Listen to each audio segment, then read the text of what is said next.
Bertahan, sebuah cerpen motivasi. Mentari sedang berbaik hati meneduhkan langit Darussalam, namun tidak dengan hatiku. Di sini hujan, sangat deras. Ada kenangan yang bertebaran di antara gesekan lemari.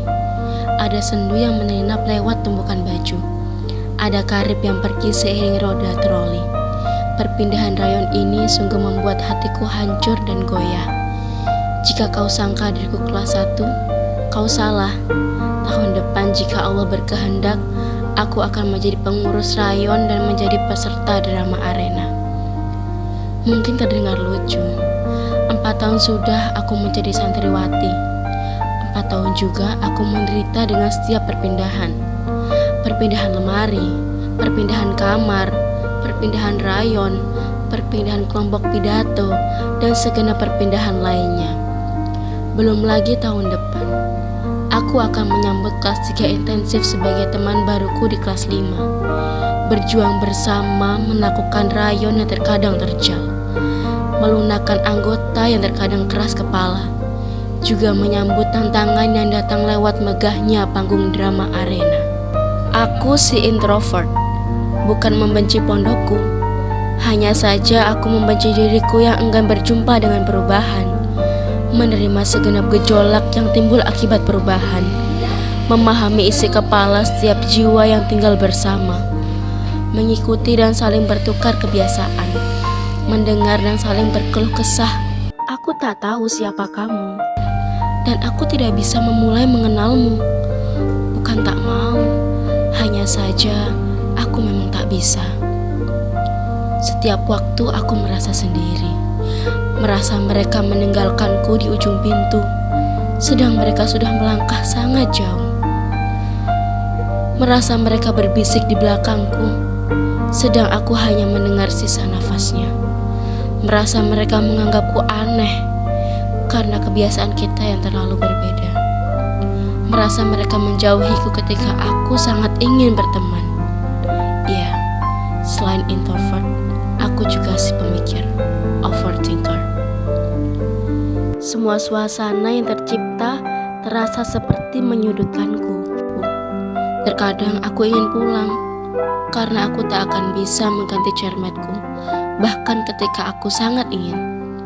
Terkadang aku ingin pulang, karena aku tidak bisa mengatakan tidak pada ajakan temanku untuk melanggar peraturan. Terkadang aku ingin pulang, karena lingkungan seperti mengurungku dalam kesedihan. Terkadang aku ingin pulang, karena aku tidak bisa jujur pada teman sekamarku atas hal yang membuatku tidak nyaman. Terkadang aku ingin pulang, karena aku tidak bisa menegur temanku yang berbuat kesalahan. Terkadang aku ingin pulang atas pandangan temanku yang acap kali merendahkan. Terkadang aku ingin pulang karena nada bicara temanku yang tiba-tiba meninggi. Terkadang aku ingin pulang karena sebagai ketua kamar, pengurus rayon selalu meminta pertanggungjawabanku atas masalah yang terjadi di kamar. Begitu banyak hal yang tak bisa aku lakukan. Tidak lain karena aku takut menyakiti hati orang di sekitarku. Sedang hatiku sendiri sudah pincang sejak aku bertemu orang. Tapi aku juga tidak bisa selamanya berjalan tanpa tumpuan. Aku wanita yang fitrahnya ingin makan ke dapur umum bersama, ingin ditanya mengapa saat masalah sedang menyapa, ingin mendapat ucapan selamat saat hari ulang tahun tiba. Nyatanya, hanya sedikit dari temanku yang melakukan hal itu, bahkan nyaris tidak ada. Aku terbelenggu pikiran yang kuciptakan sendiri, bahwa mereka begini dan begitu, sebebas hatiku berperasaan dan sesuka pikiranku menghakimi. Aku adalah anak dari pikiranku yang terlalu negatif dan egois. Aku menutupi kenyataan bahwa ada banyak sekali tangan yang ingin membantu.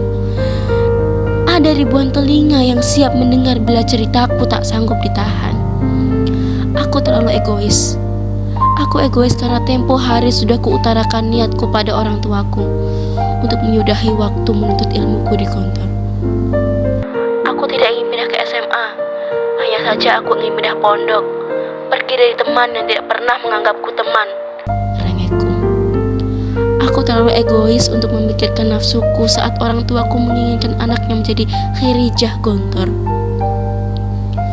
Aku terlalu egois untuk meninggalkan teman yang sudah pernah ada untuk menyeka air mata. Dan aku begitu egois atas wali kelas yang sudah mati-matian menggantikan peran dan kasih sayang ibuku, bahkan saat dirinya belum berpengalaman menjadi ibu. Aku tidak tahu bahwa setelah aku pergi dari pondok ini, aku akan hidup pada tempat yang juga dihuni manusia. Aku tidak tahu bahwa setelah aku memutuskan pertemananku di sini, aku akan kembali memulai sulitnya berteman. Aku tidak tahu bahwa kelegaan hatiku menyudahi pendidikanku ternyata menjadi nafas tersulit yang pernah ditarik kedua orang tuaku. Sesak. Aku tidak tahu bahwa berkurangnya siswi di kelasku ternyata menjadi bumerang yang menyakiti wali kelasku. Menerjangnya dengan tanya, kenapa dia tarjik dawaman? Aku tidak tahu bahwa ternyata aku sedang berpikir pendek, berusaha menyudahi semuanya sesaat dan cepat, walau penyesalan begitu dalam dan pekat seumur hidup. Aku tidak tahu bahwa punggung drama arena ternyata teramat istimewa bagi dia yang berani bertahan, walau isaknya sering tak bisa ditahan. Aku tidak tahu bahwa mereka yang sudah menyandang gelar ustazah bukanlah yang mustarihah, tetapi yang kuat dan berani bertahan sekali lagi. Aku sadar, ternyata pondok adalah replika kehidupan yang nyaris sempurna. Kita akan mempunyai tetangga yang datang dan pergi. Kita akan sesekali merantau ke tanah Kerinci. Kita akan bertemu orang baru dan dipaksa oleh keadaan untuk berinteraksi. Pondok ada untuk mendewasakan. Kita dewasa karena pondok ada. Lalu bagaimana dengan tarjik dawaman yang belum waktunya tiba? Tentu saja kedewasaan kita belum matang seutuhnya. Kita adalah kepompong yang memaksa keluar sebelum waktunya. Sayap kita belum cukup kuat untuk terbang dan melawan bayu. Sebaliknya, kita akan kembali menjadi kepompong di tempat lain.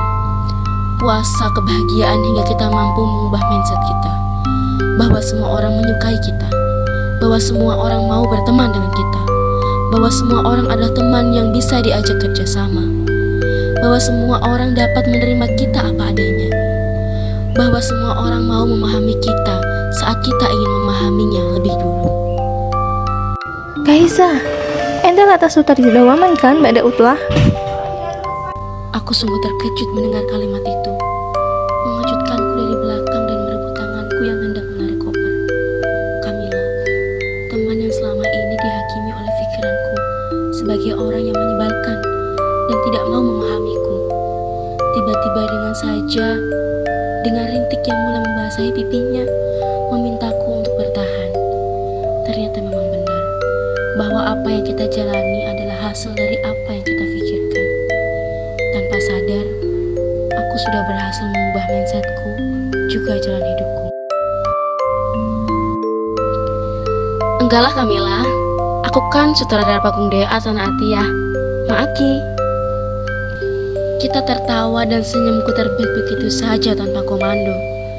Aku, Kaisha, santriwati kelas 4 Gontor Putih di kampus 3, memilih untuk bertahan untuk menjadi dewasa. Memilih bertahan dengan segala cobaan. Memilih bertahan untuk Ustazah Naya, wali kelasku yang sedang menunggu imamnya tiba. Memilih bertahan untuk setiap orang yang pernah mendukungku. Memilih bertahan untuk masa depan. Karena masa depan tidak bisa diatur, yang dapat diatur adalah masa kini. Al Ustadz Fairuz Subakir Ahmad.